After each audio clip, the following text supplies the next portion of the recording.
இப்ப ஒரு டெக்னாலஜி வந்திருக்கு. கேட்ரேஜ்ல அந்த வச்சு என்னென்ன இதுல பிரிண்ட் ஆச்சு அப்படிங்கறத எடுக்க முடியும். இந்த ரைடில் இருந்து நேருவோட வீட்டில் இருந்து 2-3 ஜெராக்ஸ் மிஷின்கள் எல்லாம் எடுத்துட்டு போனாங்க. உங்ககிட்ட தான் சொன்னேன், திமுகவில் இருந்து கைது செய்யப்படக்கூடிய முதல் அமைச்சராக கே.என். நேரு இருப்பார்னு சொன்னேன். அதற்கு உண்டான ஆமா. சம்பவங்கள் நடக்கிறது. 6 மாசத்துக்கு முன்னாடியே நம்ம சொன்னோம். திமுக மீது பிஜேபி தொடர்ச்சியான கைது நடவடிக்கை, எந்தெந்த விஷயங்கள் எக்ஸ்க்ளூசிவா நம்ம சொல்லியிருக்கோமா எல்லாமே நடந்திருக்கு. சும்மா இந்த சவுக்கு சங்கர் மாதிரி டெய்லி நாளைக்கு ஏதோ வாய்க்கு பொறி போடுறதுக்கும் எவங்கிட்டயோ வாங்கின காசு போகிறதுக்கும் வாய்க்கு வந்ததை சொல்றதெல்லாம் இல்ல.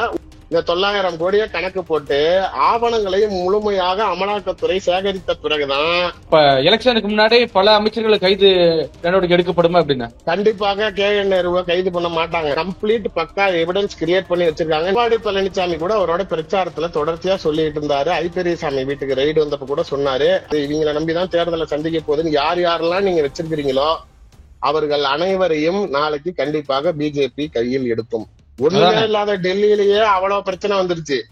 அங்க இத்தனைக்கும் டைம் கூட வச்சானா. 10 மணிக்கு மூடுற கடை 12 மணி வரைக்கும் வச்சிருக்கான். அந்த டைம்ல வந்த காசுக்கு தான் சிஎம்ஏ தூக்கிட்டு போயிட்டான். இங்க நீங்க இல்லாத பொல்லாத வேலையெல்லாம் பார்த்து வச்சிருக்கீங்க டாஸ்மாக்ல. புதிய சிந்தனை நேயர்களுக்கு வணக்கம். இன்றைய சிறப்பு நேர்காணலில் நம்முடைய இருந்திருக்கும் சிறப்பு விருந்தினர் வழக்கறிஞர் திருச்சி சூர்யா அவர்கள். அண்ணா வணக்கம். வணக்கம். ஆனா அமைச்சர் கே.என். நேரு மேல இப்போ ஒரு வழக்கு புதுசா வந்திருக்கு. அதாவது கிட்டத்தட்ட 1530 பேர் மேல வேலை வாங்கி தருவதாக, நகராட்சி துறை வேலை வாங்கி தருவதாக கிட்டத்தட்ட 900 கோடி இன்னைக்கு ஊழல் பண்ணியிருக்காங்க சொல்லப்படுது. என்ன நடந்ததுன்னு? இல்ல, இது அமலாக்கத்துறையில இருந்து இப்ப தமிழ்நாடு டிஜிபிக்கு கடிதம் எழுதி அனுப்பி இருக்கிறாங்க. இந்த மாதிரி 900 கோடி நகராட்சி துறையில வேலை வாங்கி தருவதாக சொல்லி பணம் கைமாறப்பட்டிருக்கு. இதுக்கு விசாரணை நடத்தணும், அதனால கே.என். நேருவை கைது செய்யுங்க அப்படின்னு பண்ண சொல்லியிருக்காங்க. கண்டிப்பாக கே.என். நேருவை கைது பண்ண மாட்டாங்க. ஏன்னா அவங்களோட கவர்மெண்ட் இன்னொன்னு டைரக்ட் டிஜிபி அப்பாயின்மெண்ட் பண்ணல. இன்னும் நீங்க இன்சார்ஜ் டிஜிபியை வச்சு குப்பை கொட்டுறீங்க. சுப்ரீம் கோர்ட்ல நாளைக்கு மத்ததுக்கெல்லாம் நாளைக்கு உச்ச நீதிமன்றம் என்ன சொல்லுகிறதோ, உயர் நீதிமன்றம் என்ன சொல்லுகிறதோ அதை நாங்கள் நிலைநாட்டுவோம்னு சொல்ற திராவிட மாடல் ஆட்சியில இன்னைக்கு சுப்ரீம் கோர்ட் சொன்ன மாதிரி உங்களால ஒரு டிஜிபி அப்பாயின்ட் பண்ண முடியல. இன்னைக்கும் யூபிஎஸ்சில இருந்து உங்களுக்கு பேனல் வந்தோம், நாளைக்கு இன்னைக்கும் போடாம டாப் 3 வந்தோம், போடாம பெண்டிங் போட்டு வச்சிருக்கீங்க. அதனால இப்ப இருக்கக்கூடிய இன்சார்ஜ் டிஜிபி நாளைக்கு நீங்க என்ன சொல்றீங்களோ அதை தலையாட்டுறதுக்கு தான் இருப்பாரு. அதனால கண்டிப்பாக கைது நடவடிக்கைக்கு போகாது. ஆனால் ஒரு முக்கியமான விஷயத்தை எல்லாரும் உற்று நோக்க வேணும். நான் முன்னையே நம்மளோட பேட்டியிலேயே சொல்லியிருக்கோம். 6 மாசத்துக்கு முன்னாடியே நம்ம சொன்னோம், திமுக மீது பிஜேபி தொடர்ச்சியான கைது நடவடிக்கைகள்ல ஈடுபடுவாங்க. இந்த மண்டல பொறுப்பாளர்களாக இருக்கக்கூடியவர்கள் தான் அவங்களுடைய மெயின் டார்கெட் நம்ம சொன்னோம். பணம் எல்லாமே இவர்கள் மூலமா தான் இறங்க போகுது.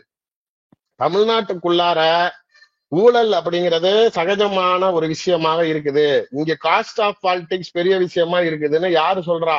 ஆண்டனியோ திருச்சி சூர்யாவோ சொல்லல, பிரசாந்த் கிஷோர் சொல்றாரு. நான் வேலை செய்யாத எந்த மாநிலமும் இல்ல, நான் அமெரிக்கா பிரசிடென்ட் வரைக்கும் போய் வேலை பார்த்துட்டு வந்திருக்கேன், இந்திய பிரசிடென்ட் பிரைம் மினிஸ்டருக்கு வேலை பார்த்திருக்கேன். ஆனால் தமிழ்நாட்டுக்குள்ளார நாளைக்கு காஸ்ட் ஆஃப் பாலிடிக்ஸ், அரசியல்ல சீட்டு வாங்கணும், நிக்கணும், போகணும், வரணும்னா அதுக்கு செலவாகிற தொகை பெரிய தொகையா இருக்குது.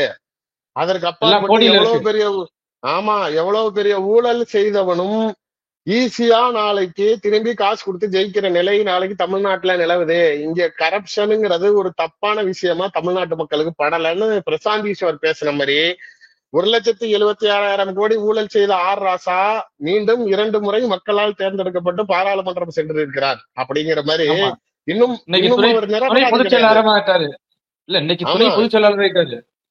அவரு அடுத்தது பொருளாளராகவே ஆயிடுவாரு. Don't worry. இப்ப துரைமுருகனை காலி பண்ணோம்னா அடுத்தது ராசாவுக்கு தான் அந்த வழி விடப்படும். கஷ்டப்பட்ட திருச்சி சிவா அவர்கள், உங்களுடைய தந்தை அவர்கள் இப்பதான் ஆயிருக்காரு, துணை பொதுச் செயலாளர் மாறி இருக்காரு. பணம் ஆர் ராசா கிட்ட இருக்கிற அளவுக்கு திருச்சி சிவா கிட்ட இல்ல. நீங்க 1,76,000 கோடி ஊழலுங்கிறது கூட ஏதோ கொஞ்சம் எக்ஸ்ட்ராஜுரேட்டட் அமௌண்டா அதிகமா சொல்லாமே தவிர, பட் உண்மையிலே சொல்லணும்னா ஒரு 50,000 கோடியாச்சு கண்டிப்பாக ஊழல் நடந்திருக்குதுங்கிறது தான் நிதர்சனம். நீங்க இன்னைக்கும் அவர் நிரபராதின்னு எந்த கோர்ட்டும் சொல்லல. சிபிஐல இருந்து அவர் சிபிஐ கோர்ட்ல இருந்து பட்டியாலா கோர்ட்ல இருந்து மொத்தமா விடுதலை செஞ்சாலும் டெல்லி உயர் நீதிமன்றத்தில் வழக்கு நிலுவையில் இருக்கு, விசாரணை நடந்து கொண்டிருக்கிறது. அந்த ஊழல் நடந்துச்சு. இப்ப நான் திமுக இருந்தப்பே நான் பாத்திருக்கேன் சார். எனக்கிட்டயே சில திமுகவுடைய அமைச்சர்கள் சொல்லியிருக்கிறாங்க, கலைஞருடைய மனைவி சொல்லியிருக்கிறாங்க, இங்கதான் கொண்டாந்து பொட்டி பொட்டியா பணம் வச்சான் அப்படின்லாம் சொல்லிருக்காங்க. அதனால அது நடந்ததுங்கிறது உண்மைதான். ஆனா இன்னைக்கு என்னன்னா, இவ்வளவு பெரிய அலிகேஷன் இருக்கிற ஒரு நபர் இன்னைக்கு 2 முறை மக்களால் தேர்ந்தெடுக்கப்பட்ட பிரதிநிதியாக மாறுறாருங்கிறப்ப நீங்க இப்ப டிடிவி தினகரன் ஆர்கே நகர்ல எப்படி ஜெயிக்கிறாரு? ஆளுங்கட்சியா இருக்கக்கூடிய எடப்பாடி முதலமைச்சரையும் எதிர்கட்சியா இருக்கிற ஸ்டாலினையும் மீறி ஜெயிக்கிறாரு ஒருத்தர், ஒரு தனி சுயேட்சை கேண்டிடேட். என்ன அப்படின்னா 20 ரூபா டோக்கன். என்ன 20 ரூபா டோக்கன்னா 20 ரூபா டோக்கனை திரும்பி கொண்டாந்து கொடுத்தா 20,000 ரூபாய் பணம். நீங்க அன்னைக்கு இருந்த ஆளுங்கட்சியாக இருந்த எடப்பாடி 10,000 ரூபாய் கொடுக்குறாரு ஓட்டுக்கு. நாளைக்கு இதே ஸ்டாலின் அவர்கள் 5,000 ரூபாய் கொடுக்குறாங்க திமுகல இருந்து. இவரு டபுளா 20,000 கொடுக்குறாரு. இப்ப நீங்க மக்களை ஏலத்துக்கு எடுக்கக்கூடிய ஒரு அரசியலாக மாறிடுச்சு.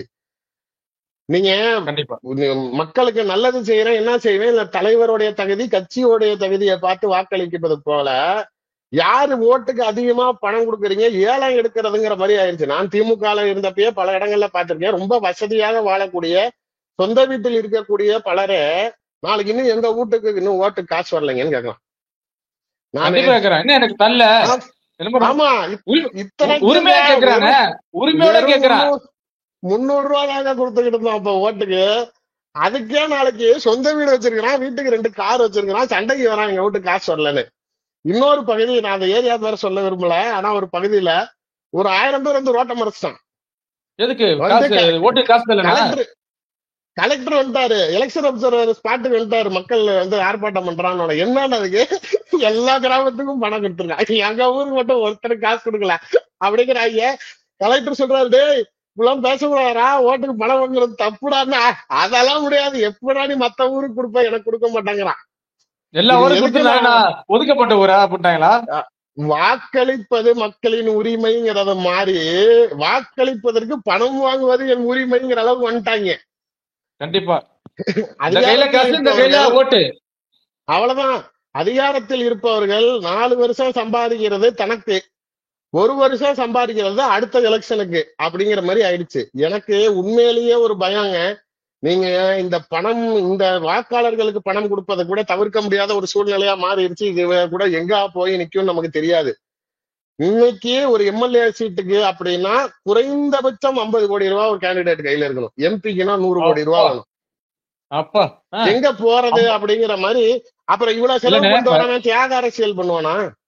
கண்டிப்பா அதான் நான் கேட்கலாம்னு நினைச்சேன். 50 கோடி கொடுத்து சீட்டு வாங்குறாருன்னா அப்ப எத்தனை கோடி சம்பாதிப்பாரு? அததான் சொல்றேன், அவன் சம்பாதிச்சாதான் அடுத்த திரும்பி உங்ககிட்ட வந்து நிக்க முடியுங்கிறப்ப அவன் எப்படி மக்களுக்கு சேவை செய்வாங்கிறதுதான் ஒரு கேள்வியா இருக்குது. எனக்கு என்னன்னா, வாக்குக்கு பணம் வாங்குவதை விட இந்த ஆட்சிக்கு வந்தா இந்த இலவச பொருட்கள், முதல்ல டிவி, ஃப்ரிட்ஜ், வாஷிங் மிஷின் கிடந்தாங்க. அத இப்ப உச்ச நீதிமன்றம் அந்த மாதிரி பொருட்கள் கொடுக்காதன்னு உடனே சரி பொருள் தானே கொடுக்க கூடாதுன்னு பணம்ட்டாங்க. இப்ப என்னன்னா, குடும்ப அட்டைதாரர்களுக்கு பெண்களுக்கு 1000 ரூபான்னு கொடுத்துக்கிட்டு இருக்கீங்க. ஏற்கனவே பொம்பளைங்க வீட்டுக்கு வேலைக்கு வரமாட்டேங்குதுங்க, 1000 ரூபாய் கொடுக்க ஆரம்பிச்சதுல. இப்ப அடுத்தது எடப்பாடி என்ன பண்றாரு, 2500 ரூபாய் தரப்போறாங்கிறாரு. கண்டிப்பா நீங்க அடுத்தது 2500 ரூபாய் எடப்பாடி சொல்றாருன்னா கவர்மெண்ட் 4000 ரூபாய், டிஎம்கே திரும்பி 4000 ரூபாய் தராங்க. இந்த பஸ்ல இலவசமா பயணம் கொடுக்கறது கூட பெரிய விஷயம் இல்ல. ஏன்னா பஸ்ஸை பொறுத்த வரைக்கும் அரசாங்கம் நடத்துது, லாப கண்ணோட்டத்தோட இல்ல, மக்கள் சேவைக்காக பண்றது. நீங்க பெண்களுக்கு இல்ல ஆண்களுக்கும் சேர்த்து கூட ஃப்ரீயா விட்டுட்டு போங்க, அது பெரிய நஷ்டத்துல இயங்காது. இந்த 1000 ரூபாய் கொடுக்கறதுனாலதான் இந்த பிடிஆர் பழனிவேல் தியாகராஜன் நிதி அமைச்சரா இருக்கப்ப முன்னாடியே சொன்னாரு இது சாத்தியமே கிடையாதுன்னாரு.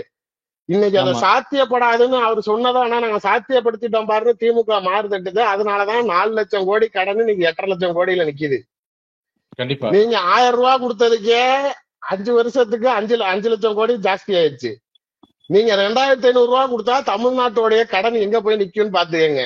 நாளைக்கு இப்பயும் மக்கள் சரி இது எங்கதான் போய் தீர்வுன்னு நினைக்கிறீங்க? இவர் 1000 வர, அவர் 2500 வர, அவர் 5000 வர, 10,000 வர. ஏற்கனவே பூரா வடக்கனை இறக்கிட்டாங்க. நீங்க வடக்கனை திட்டுறீங்க. இன்னைக்கு மெட்ரோல 1000 அடி, 100 அடி, 150 அடிக்கு மேல நின்னுகிட்டு கிரெயினே இல்லாம கம்பி கட்டிக்கிட்டு நிக்கிறான். அவன் நிக்கிறான் டெவலப்மெண்ட்டுக்கு தான். அவன் இருக்கிறதுனாலதான் மாநிலம் முன்னேறுதுங்க. இன்னைக்கு விவசாய நிலத்துக்கு இப்ப எங்க நிலத்துக்கு எல்லாமே ஆள் வர்றது கிடையாதுங்க. பூரா நாளைக்கு அங்க ஏஜென்ட் கிட்ட சொல்ற 100 200 பேரா வடக்கனை கொண்டாந்து இறக்கி விட்டு போயிடுறேன். எல்லாம் 100 போய் சும்மா ஊர் கதையை பேசிட்டு உட்காந்துருக்காங்க. அவ்வளவுதான். அது 100 நாள் வேலை மட்டும் என்ன, இதே மாதிரிதான் காசு கொடுத்து கெடுக்கிறது தான். சும்மா அட்டண்டன்ஸை போட்டுக்கிறது, அங்க இருக்கிற ஏஜென்ட்டை கிளர்க்க செட்டிங் பண்ணிக்கிறது, இங்க கணக்கே வராம நாளைக்கு போய் சும்மா காசை வாங்கிட்டு வந்துக்கிறது. மக்களை சோம்பேறி ஆக்கி கொண்டிருக்கிறது அரசாங்கம். நாளைக்கு இன்னொரு 5000 ரூபாய் 10,000 ரூபாய் தரான்டா அவன் கால் மேல கால் போட்டு வீட்டுல நிப்பாட்டிவான். ஏற்கனவே இப்ப இந்த 1000 ரூபாய் வரதுக்கே எந்த பொம்பளையும் புருஷனை மதிக்க மாட்டேங்குது. நீங்க 5000 ரூபாய் கொடுத்தீங்கன்னா பல வீட்டுல டைவர்ஸ் ஆயிரும்.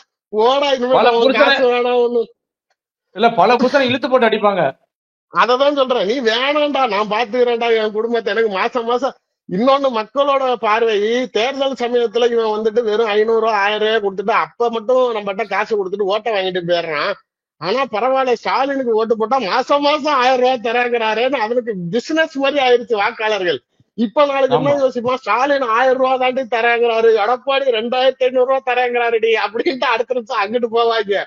இதுக்கு அங்கிட்டு ஒரு முடிவே குத்து. இல்லாம போயிரும். வாக்காளர்களுக்கு வெளிப்படையாக பணம் கொடுப்பதாச்சு அரசியல்வாதிகளோட பணம்.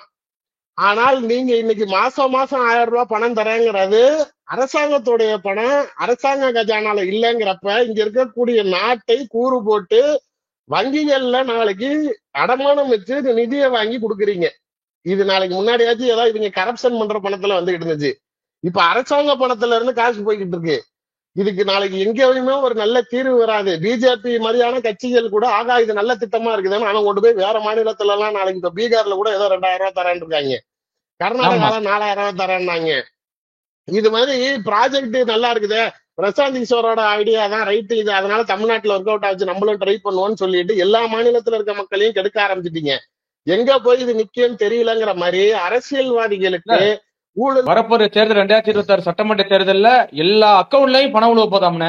அது ஒரு நியூஸ் வந்திருக்கு, அப்டேட் வந்திருக்கு. அது ஒண்ணுங்க.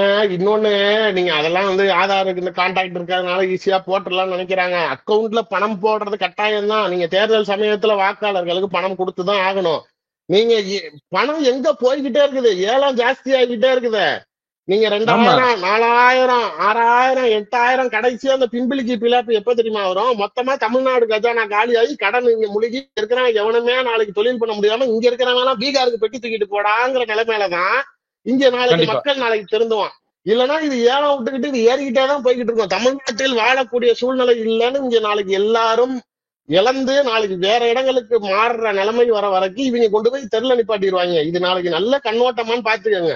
நீங்க டிவி ஃப்ரிட்ஜாச்சு ஒரு ஜாமான் ஒரு இதோட முடிஞ்சிச்சு, வீட்டுல ஏதோ ஒரு தரம் உயருது, இந்த காசு கொடுக்குறேன்னு சொல்லி இது நாளைக்கு அடுத்த இன்னொரு கட்சி நான் இன்னும் தரேன்னு இது எங்க போய் நிக்கும்னு தெரியலங்கிற மாதிரி அரசியல் கட்சிகளை பொறுத்த வரைக்கும் தவறான அதாவது வாக்குறுதியை அள்ளி கொடுத்து ஆட்சிக்கு வர்றதுக்கு என்ன வேணாலும் செய்யலாம். ஒண்ணு.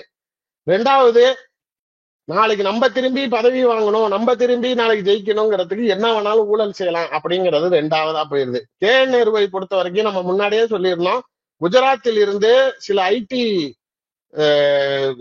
இன்கம் டாக்ஸ் சம்பந்தப்பட்ட அதிகாரிகள் தொழிலதிபர்களாக தமிழ்நாட்டுக்குள்ளார வந்து கார்பரேஷன் டிபார்ட்மெண்ட் நேரு கிட்ட நாளைக்கு அவரை சந்திச்சு ஒரு 1500 கோடி ரூபா 2000 கோடி ரூபா பெரிய ப்ராஜெக்டுக்கு டீல் பேசி அவர் பேசின ஆடியோ வீடியோ, அதுக்கப்புறம் அவரு போய் அவரு தம்பியை சந்திக்க சொன்னது, அவரு பேசின ஆடியோ வீடியோ, அதுக்கப்புறமேல அவர்கள் ஒரு 3 அக்கௌண்ட்டை கொடுத்து எங்க கமிஷன் காசெல்லாம் இந்த அக்கௌண்ட் கொடுத்துருங்க அப்படின்னத அந்த இன்கம் டாக்ஸ் அதிகாரிகள் ஏற்கனவே சில வழக்குகள் சம்பந்தமாக ஃப்ரீஸ் செய்யப்பட்டிருந்த அக்கௌண்ட்ல இருக்கக்கூடிய பணத்தை எடுத்து இவர்கள் கேட்ட அக்கௌண்ட்டுக்கு எல்லாம் கொடுத்து கம்ப்ளீட் பக்கா எவிடன்ஸ் கிரியேட் பண்ணி வச்சிருக்காங்க. நேரு எந்நேரமும் கைது செய்யப்படலாம்னு சொல்லி நம்ம ஜூன் மாசமே நம்ம வெளிப்படையா சொல்லியிருந்தோம். பல பேர் கீழே வந்து கமெண்ட் கேட்டான், என்னடா நம்ம நேரு கைதாவாரு, திமுக அமைச்சர்கள் கைதாவாருன்னா என்னடா ஆளையா காணா, என்னடா சும்மா வாய்க்கு வந்தாலும் சொல்லிக்கிட்டு இருக்காங்க. பீகார் தேர்தல் முடிகிற வரைக்கும் அவர்களுடைய கவனம் பீகார்ல தான் இருக்கும். நாளைக்கு அதை முடிச்சுட்டு அவங்க நாளைக்கு தமிழ்நாட்டுக்குள்ளார வருவாங்கன்னு நம்ம பீகார்ல என்ன பாடுபடுத்துறாங்கன்னு பார்த்து. எங்க நிதிஷ்குமார் கட்சி ஒன்னும் சாதாரண கட்சி கிடையாது. இங்க திமுக எப்படி ஒரு பாரம்பரிய கட்சியோ அது மாதிரியான கட்சி தான் நிதிஷ்குமார் கட்சி. அங்கேயே போயிட்டு நாளைக்கு உனக்கு 101 எனக்கு 101 மொய் எழுதிட்டாங்க. பாதிக்கு பாதி சீட்டு. எடப்பாடிக்கு அடுத்தது இங்க என்ன நடக்க போகுதுன்னு ட்ரெய்லர் காட்டிட்டாங்க. ஆமா, 20 சீட்டு தான் பிஜேபிக்கு, 30 சீட்டு தான் பிஜேபிக்கு. நீங்கல்ல பீகார்ல நடந்ததுதான் இங்க தமிழ்நாட்டிலயும் நடக்க போகுது. பாதிக்கு பாதி சீட்டு. அடுத்தது அழகா ஒரு வேலை பார்த்துட்டாங்க. 26 சீட்டை ராம்விலாஸ் பாஸ்வானுக்கு கொடுத்துட்டு நாளைக்கு நிதிஷ்குமாரே இல்லைனாலும் ராம்விலாஸ் பாஸ்வான் வச்சு ஆட்சி நடத்திட்டு போயிருவான். அவங்க அழகா இந்த படத்துல சொல்ற மாதிரிதான் இருடா முதல்ல அவனை முடிச்சுட்டு அதுக்கப்புறம் வண்ட வரேங்கிற மாதிரி இப்ப நிதிஷ்குமார் சோழி முடிஞ்சுட்டு இருக்கு. நேற்று கூட சிட்டிங் எம்எல்ஏ 4 பேரு பிஜேபிக்கு சரிக்கு சமமா சீட்டு கொடுத்தது சரியில்லை, தப்பான முடிவுன்னு பேசினாலும் நிதிஷ்குமார் அந்த 4 எம்எல்ஏவும் கட்சியை விட்டு நீக்கிவிட்டாரு. அது மாதிரி இப்ப தமிழ்நாட்டுக்குள்ளார அடுத்தது எடப்பாடிக்கும் குடைச்சல்கள் ஆரம்பிக்கும். கூட்டணிக்குள்ளார நாளைக்கு பாதிக்கு பாதி சீட்டு பிஜேபியோட கை ஓங்க ஆரம்பிக்கும். அதே மாதிரி திமுகவுக்கும் குடைச்சல்கள் கொடுத்து அங்க இருக்கக்கூடிய அமைச்சர்களை கைது செய்தால் மட்டுமே சார், டெல்லியில அரவிந்த் கெஜ்ரிவால் போன தேர்தல்ல அங்க இருக்கக்கூடிய மக்கள்கிட்ட கருத்து கணிப்பு கேட்டப்பலாம் கூட மறுபடியும் அரவிந்த் கெஜ்ரிவால் தான் ஜெயிப்பார்னு சொன்னான். ஆனா எலெக்ஷனுக்கு 3 மாசத்துக்கு முன்னாடி அவர் கைது செஞ்சு ஜெயில திகார்ல வச்சதுக்கு அப்புறமேல அப்படியே சூழ்நிலை மாறுச்சு. ஊழலை ஆமா. ஒழிப்பேன் அண்ணா ஹசாரே பின்னாடி கை கோத்தவன் இன்னைக்கு ஊழல் வழக்குல கைதாயிட்டான்னு அப்படியே டெல்லி மக்களுடைய மனநிலை மாறுச்சு. சந்திரசேகர் ராவோடைய மகள் கவிதா அவர்கள் இதே ஆல்கஹால் ஸ்கேம்ல மறுபடியும் அவங்களும் முதலமைச்சர் மகள் கைது செய்யப்பட்டப்ப பிஆர்எஸ் தான் ஜெயிக்கும்னு சொன்னாங்க. இன்னைக்கு பிஜேபி அந்த இடத்துல வரலனாலும் ஆனால் பிஆர்எஸ்னால திரும்பி வர முடியல. அது மாதிரி தமிழ்நாட்டுக்குள்ளார ஏடிஎம்கே ஜெயிக்கணும்னா டிஎம்கேவை அவங்க வீக்கெண்ட் பண்ணணுங்கிறத அவங்களுக்கு நல்லாவே தெரியும். அதுக்கு உண்டான வேலைகள்ல தான் அவங்க இறங்குவாங்க. அமலாக்கத்துறையை பொறுத்த வரைக்கும் கைது செய்யக்கூடிய அதிகாரம் அமலாக்கத்துறைக்கு கிடையாது. அதனால இந்த ஆவணங்களை எடுத்து அவங்க டிஜிபிக்கு அனுப்பி இதை விசாரிங்க அப்படிங்கிறாங்க. அதையும் அதுக்கு அப்பாற்பட்டு இந்த ஆவணங்கள் எப்படி கிடைச்சிருக்கு அப்படிங்கறத சொல்லிடுறேன். நம்ம இந்த ஐடி எம்ப்ளாயிஸ் எல்லாம் வந்து இந்த மாதிரி பிசினஸ் மேனா வந்து இங்க ஒரு டீல் முடிச்சாங்கல்ல, இந்த விஷயம் முடிஞ்சதுக்கு அப்புறமேலதான் நேருடைய மகனுடைய அலுவலகத்துல, வீட்டுல, அவருடைய தம்பியோடைய அலுவலகம், வீட்டுல எல்லா இடத்துலயும் ரைடுகள் நடந்துச்சு. நான் அப்பயே சொன்னேன், இந்த ரைடில் இருந்து நேருவோட வீட்டில் இருந்து 2-3 ஜெராக்ஸ் மிஷின்கள் எல்லாம் எடுத்துட்டு போனாங்க இடியில. அப்ப நிறைய ஊடகங்கள்ல கூட அந்த ஃபுட்டேஜ் எல்லாம் வந்துச்சு. அது நீங்க பாத்தீங்கன்னா கூட உங்களுக்கு தெரியும். இப்ப நாளைக்கு இது இடி ஆபீஸ்ல மிஷின் வேலை செய்யலாம். அதனால அதாவது என்ன அப்படின்னா, அங்க இருக்கக்கூடிய அந்த ஜெராக்ஸ் மிஷினுக்குள்ளார ஒரு கேட்ரேஜ்னு ஒண்ணு இருக்கும். ஆமா. அந்த கேட்ரேஜ் வந்து இப்ப ஒரு டெக்னாலஜி வந்திருக்கு. அந்த கேட்ரேஜ்ல அந்த வச்சு என்னென்ன இதுல பிரிண்ட் ஆச்சு அப்படிங்கறத எடுக்க முடியும். அதாவது குறிப்பிட்ட ஒரு சில வார்த்தைகள் அழுத்தமாக பதிந்திருந்தாலோ அல்ல சமீபத்துல 20-30 நாட்களுக்குள்ளார ஒரு பிரிண்ட் அவுட் ஒரு ஃபுல் பேப்பர் எடுத்திருந்தாலும் அந்த பேப்பர்ல என்னென்ன டைப் அடிச்சாங்கிறத அதனுடைய அழுத்தத்தை வைத்து அந்த வார்த்தைகளை கண்டறிய முடியும். இப்ப அதுல எடுத்ததுதான் இவங்க என்ன பண்ணாங்க, செக்ரட்டரியேட்ல அடிச்சா எவனுக்காவது தெரிஞ்சிருவோம்னு வீட்டுல வந்து அடிச்சிருக்கிறாங்க. எல்லாத்துக்கும் டிரான்ஸ்பர் போஸ்டிங் எல்லாத்தையும் வீட்டுல வச்சு அடிச்சிருக்கிறாங்க. இப்ப அந்த வீட்டுல வச்சு அடிச்சதை இந்த மிஷின்ல இருந்து கண்டுபிடிச்சோன்னா சம்பந்தப்பட்ட அதிகாரிகள் தான் அமலாக்கத்துறை உடனே இறங்கணும். உனக்கு ப்ரமோஷன் ஆர்டர் அடிச்சு கொடுத்துருக்காங்க, என்ன பண்ண அப்படின்னு அதிகாரிகள் எப்பயும் தன்னை காப்பாத்திக்கிறதுக்கு எவனை வேணாலும் போட்டு விடுவான். அதனால நாளைக்கு நான் இவ்வளவு லட்சம் கொடுத்தேன், அவ்வளவு லட்சம் கொடுத்தேன், நான் இதுக்கு கொடுத்தேன், அதுக்கு கொடுத்தேன், இவர் மூலமா கொடுத்தேன், அவர் மூலமா கொடுத்தேன், எல்லாரும் வாக்குமூலம் கொடுத்துட்டான். இப்ப அந்த கேட்ரேஜை வச்சு யார் யாருக்கு ஆர்டர் கொடுத்தாங்கிற எவிடன்ஸ் எல்லாம் எடுத்துதான் இந்த 900 கோடியை கணக்கு போட்டு ஆவணங்களை முழுமையாக அமலாக்கத்துறை சேகரித்த பிறகுதான் இதை டிஜிபிக்கு அனுப்புறாங்க. அப்புறம் இன்சார்ஜ் டிஜிபி அவர் இருக்கணுமா வேணாமா? விசாரணை பண்ணா அவர் இருப்பாரா? இது எதுக்காக அப்படின்னா களத்துல விஷயம் சீரியஸ் ஆகுதுங்கிறத காட்டுறாங்க. இப்ப இதை எங்க அடுத்தது போகும் அப்படின்னா இன்கம் டாக்ஸ். இப்ப நம்ம முன்னாடி சொன்னோம்ல, இன்கம் டாக்ஸ் ஆபீசர்ஸ் உள்ள இறங்கினாங்க. இப்ப அந்த விஷயத்துல மீண்டும் நேருவை கைது செய்வார்கள், நெருங்குவாங்க.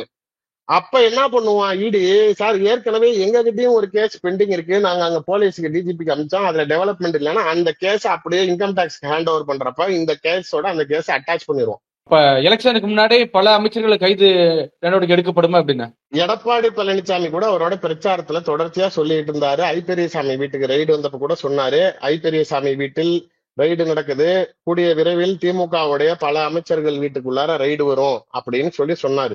அதை நோக்கிதான் பிஜேபி நகர்ந்து அவங்க வந்து கண்டிப்பா திமுகவில் இருக்க பண முதலைகள் தேர்தல் சமயத்துல நாளைக்கு இவங்களை நம்பிதான் திமுக கட்சி நடத்துது, இவங்களை நம்பிதான் தேர்தலை சந்திக்க போகுதுன்னு யார் யாரெல்லாம் நீங்க வச்சிருக்கிறீங்களோ அவர்கள் அனைவரையும் நாளைக்கு கண்டிப்பாக பிஜேபி கையில் எடுக்கும், கைது செய்வார்கள், பிரச்சனையை உண்டு பண்ணுவார்கள்.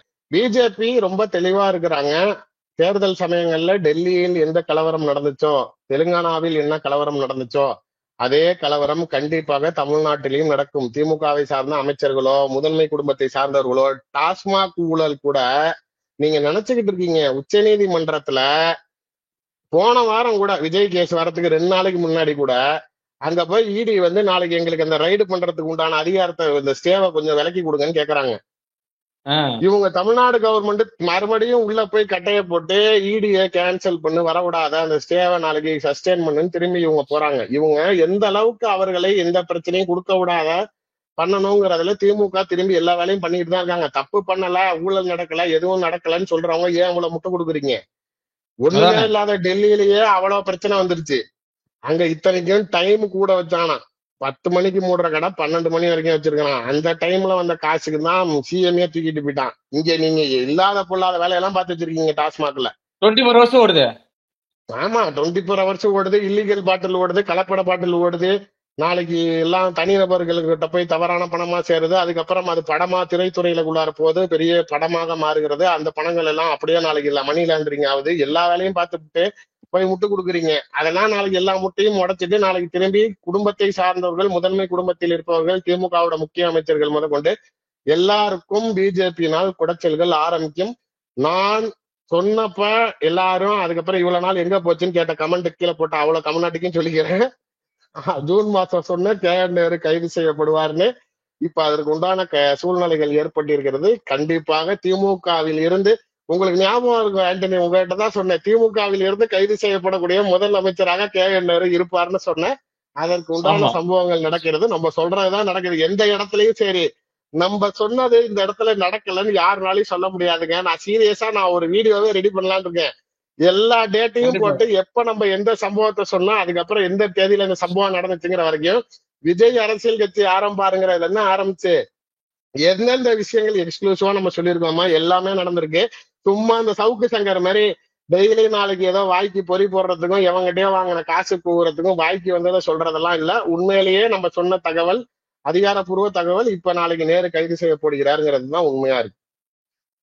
கண்டிப்பாண்ணே, பொறுத்திருந்து பாப்போம். கூடிய சீக்கிரமே திருச்சி சூர்யாவை ஒரு அஸ்ட்ராலஜரா மாறுவார் நினைக்கிறேன். மிக்க நன்றிண்ணே.